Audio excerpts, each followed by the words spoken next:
buenos días a todos y muchas gracias por la invitación a este simposio. Mi charla va a ser dirigida a todos los asistentes en el área de la innovación cardiovascular. Y la idea es tratar de cubrir unos temas muy amplios y muy sencillos, pero también muy innovadores para que veamos todos dónde vamos a estar en los próximos 10 años en el área cardiovascular. Bueno, por los próximos 15 a 20 minutos vamos a hablar acerca de las tendencias tecnológicas y las oportunidades en el campo de la innovación cardiovascular. Mi nombre es Juan Granada, soy el presidente del Cardiovascular Research Foundation, afiliado a Columbia University en Nueva York. Antes de hablar de las tendencias innovadoras, es muy importante hablar de la evolución en la innovación en nuestro campo. Muy interesante porque si nos vamos atrás a mirar cómo ha evolucionado el área de diagnóstico y terapéutico en el área cardiovascular, nosotros empezamos buscando soluciones mecánicas a enfermedades crónicas tardías, como por ejemplo el descubrimiento o desarrollo de la angioplastia coronaria, que empezó alrededor de los 60 y se llegó a consolidar en los 70 y en los 80, donde básicamente la invención de balones y de stents que pudieran abrir las arterias para mejorar el flujo coronario fueron los primeros intentos a la parte terapéutica cardiovascular. Muy interesante porque después vinieron las soluciones biológicas que trataron de prevenir la enfermedad con el desarrollo de, por ejemplo, las estatinas en la mitad de los años 1980, en la década de los 80, y trataron con el objetivo de básicamente tratar de prevenir enfermedades crónicas, pero tratando las enfermedades muy tempranas. Pero esta evolución de la tecnología de innovación cardiovascular ha evolucionado de una manera muy interesante, porque después de los mediados de los 80, el objetivo en la innovación ha sido la simplificación de procedimientos quirúrgicos. O sea, básicamente coger todas esas lecciones que aprendimos en la mitad de los 70, teniendo en cuenta que los pacientes siguen en terapia médicas que han sido inventados todavía en los últimos 50 años, pero con el objetivo de simplificar procedimientos diagnósticos y terapéuticos que han sido también desarrollados en los últimos 40 años. Pero la evolución en los últimos 10 años ha sido hacia la simplificación del cuidado del paciente a través de plataformas digitales tecnológicas. Entonces vemos la evolución que ha sido muy interesante desde la parte mecánica de solucionar problemas, hasta la parte biológica del proceso de enfermedad, la parte de procedimiento, en la simplificación de procedimientos, hasta ahora es el tratamiento comprensivo del paciente de una manera digital. Pero hay una paradoja muy importante en el desarrollo de tecnología. En realidad, traer estas tecnologías, cualquier tecnología diagnóstica o terapéutica requiere un proceso muy riguroso, muy caro. Más o menos en los Estados Unidos se gasta $1 billón en la aprobación de un dispositivo para uso médico, y hay una disparidad en el uso y en el acceso muy grande. O sea, que todo lo que nosotros estamos desarrollando aquí en realidad le llega a una población muy pequeña de los pacientes en el mundo. Y hay también lo que llamamos nosotros nuevos drivers tecnológicos, que básicamente que son los nuevos incentivos para la innovación en este momento, que es desarrollo de tecnologías que sean más simples, más baratas. No quiere decir que sean menos seguras, pero no tan sofisticadas y tan caras como las que se están desarrollando hasta ahora, que traigan un beneficio adicional al paciente. Y ahora en este momento es muy interesante. La calidad de vida es quizás mucho más importante como marcador de éxito que eh, básicamente marcadores como mortalidad en los estudios clínicos, y que salven costo a través de que eviten otros procedimientos o otro tipo de terapias. Y una parte muy importante, sobre todo en las nuevas tecnologías digitales, es que básicamente pasen el tratamiento del paciente desde el hospital hasta la casa. O sea que hay mucho incentivo para tratar los pacientes de una manera ambulatoria. Entonces, voy a mostrar 6 ejemplos que van a básicamente mostrar lo que yo pienso para dónde va la tecnología en el futuro Y yo creo que una de las revoluciones grandes que van a pasar y están ocurriendo en este momento es en el diagnóstico cardiovascular. Yo creo que el diagnóstico de enfermedades cardíacas y vasculares se va a mover completamente al área de lo que nosotros llamamos outpatient, en el área básicamente fuera del hospital, disminuyendo progresivamente la necesidad de procedimientos invasivos. En este momento, para nosotros diagnosticar, por ejemplo, enfermedad coronaria, el tratamiento, el diagnóstico estándar es hacer un cateterismo, por ejemplo. Yo creo que a través del tiempo, con el refinamiento y la mejoría de las herramientas diagnósticas, más y más y más, vamos a ver que el diagnóstico se va a hacer más que todo de una manera ambulatoria que intrahospitalaria. Esto es uno de los ejemplos. Cuando nosotros llevamos un paciente al laboratorio de cateterismo y hacemos una angiografía diagnóstica, vemos que hay una obstrucción. Uno mira que hay una obstrucción para verdaderamente saber si hay una obstrucción. En este momento lo que más se recomienda es colocar un catéter para mirar si hay obstrucciones o colocar una guía para mirar si hay obstrucciones, que eso requiere tiempo, dinero e inversión para poder hacer el diagnóstico de una enfermedad en las arterias, que básicamente son 3 arterias en el corazón. Y en este momento ya se están desarrollando tecnologías que con el mismo cateterismo y sin la necesidad de colocar ni una guía ni colocar un catéter, podemos básicamente mirar con flujos laminares, tecnología de flujo, el análisis de flujo laminar, mirar si el paciente tiene una obstrucción sin la necesidad de meter una guía o de colocar drogas, lo que va a simplificar mucho el diagnóstico de la enfermedad coronaria. Eso se vuelve todavía mucho más interesante si hablamos de que esto mismo se puede hacer de una manera ambulatoria a través del CT. Y ya tenemos tecnologías que están en desarrollo que básicamente pueden hacer el mismo cateterismo de una manera por CT, y no solamente por CT, sino también mirar dónde hay las obstrucciones importantes a través de una reconstrucción tridimensional e integrarlo también con perfusión miocárdica, que es lo que se hace en este momento a nivel de pruebas de esfuerzo. Entonces, en el futuro, básicamente, no hay necesidad de llevar al paciente al laboratorio de cateterismo, sino simplemente a través de un CT coronario en un campo ambulatorio, hacer el CT y básicamente decirle al paciente: esto es lo que usted tiene, al intervencionista, esto es lo que usted tiene que arreglar cuando el paciente vaya al cateterismo. Otro ejemplo muy interesante de la parte de imagenología digital es este software, por ejemplo, de ultrasonido. Hacer ultrasonido es algo que necesita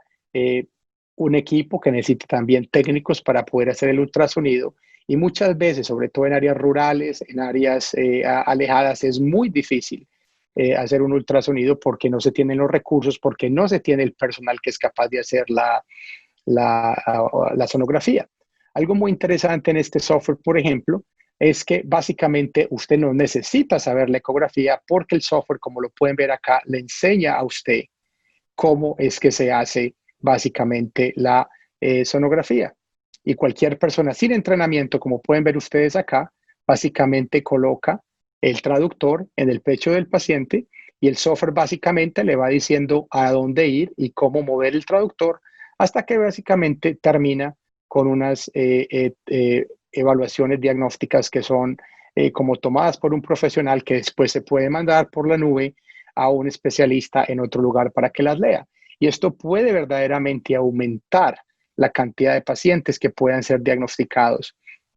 en el futuro en centros que, por ejemplo, no tienen este tipo de tecnología disponible. Segundo, otro campo que yo creo que se va a expandir mucho es lo que llamamos nosotros el planeamiento de los procedimientos. En este momento ya tenemos tecnologías de 4D, como pueden ver ustedes acá, en los cuales muestran la anatomía del paciente, ya no en 2D ni en 3D, sino en 4D, donde verdaderamente se puede ver todo la necesidad de lo que el paciente necesita tener, y esto permite que se puedan básicamente hacer modelos con impresoras de 3D para poder entender la anatomía del paciente y hacer una intervención mucho más personalizada, aumentando la eficiencia, disminuyendo complicaciones y siendo más precisos para poder intervenir el paciente en el futuro. Número 3, la progresión básicamente de todas las intervenciones está a hacerse mucho menos invasivas y a disminuir la invasividad de estos procedimientos. Sin ninguna duda, esto va a afectar todavía mucho más el impacto en pronóstico clínico. Los pacientes se sienten con menos dolor, se sienten más tranquilos, necesitan menos anestesia y lo más importante, se puede mandar para la casa más temprano. Y en este momento ya tenemos disponible cirugía de corazón, que antes tenía que ser abierta. Ya tenemos nosotros la capacidad de reparar corazones a través de catéteres sin necesidad de abrir el tórax, sino simplemente colocando el catéter y a través de brazos robóticos, viendo la pantalla, ser capaces de básicamente reparar una válvula en un paciente, como lo pueden ver ustedes acá. Y esto ya existe, esto no es ciencia ficción, ya lo hacemos nosotros, ya se hacen en muchas partes del mundo y ya se pueden reparar procesos cardíacos que antes eran irreparables, al menos de que fueran a través de corazón abierto. Este es otro ejemplo de, por ejemplo, una tecnología con la cual estamos trabajando que a través de catéteres, con una incisión muy pequeñita, básicamente en la arteria o en la vena, en la pierna, se puede hacer un reemplazo completo de una válvula, en este caso del lado derecho del corazón, de la tricúspide, a través de un catéter donde se inserta la válvula y como pueden ver ustedes acá, básicamente la válvula se reemplaza completamente hasta que esté funcionando y ya después se retira el catéter y el paciente queda absolutamente tratado con la posibilidad de irse para la casa inclusive al otro día, algo que con una cirugía de corazón abierto sería muy difícil de alcanzar. Punto número 4, en la parte cardiovascular, que me parece muy importante a mí, es el tratamiento de la falla cardíaca. La falla cardíaca es quizá la condición clínica que más gasta recursos a nivel mundial, es del área cardiovascular, sobre todo en los Estados Unidos, por la cantidad de hospitalizaciones y el manejo que estos pacientes necesitan. Y hay en este momento más y más desarrollos en el área de desarrollar dispositivos que puedan proveer lo que llamamos nosotros asistencia mecánica al corazón y mandar el paciente de una manera ambulatoria para que mejore su estilo de vida. Ustedes ven, por ejemplo, aquí esta tecnología en la cual se inserta a través del pecho, del tórax. Háganse de cuenta una bomba que básicamente comprime el corazón por fuera, como lo pueden ver ustedes acá, y esto se conecta a un generador que el paciente puede llevar donde pueda ir y le permite al paciente caminar y moverse para donde él quiera, mejorando su capacidad funcional y no necesitando ser rehospitalizado 4 o 6 veces al año. Quinta tendencia muy interesante es el desarrollo de lo que llamamos nosotros terapias de neuromodulación. Lo que quiere decir es tratando de cambiar la forma en que los nervios alrededor del cuerpo se comportan en cierto tipo de enfermedades. Hay datos ahora mucho más convincentes de que todos estos nervios alrededor de los órganos son los que verdaderamente modulan, por ejemplo, enfermedades como la diabetes. Y hay estudios en este momento que están utilizando radiofrecuencia para producir ablación de estos nervios, en este caso, por ejemplo, en la arteria hepática, para modular el comportamiento de la diabetes.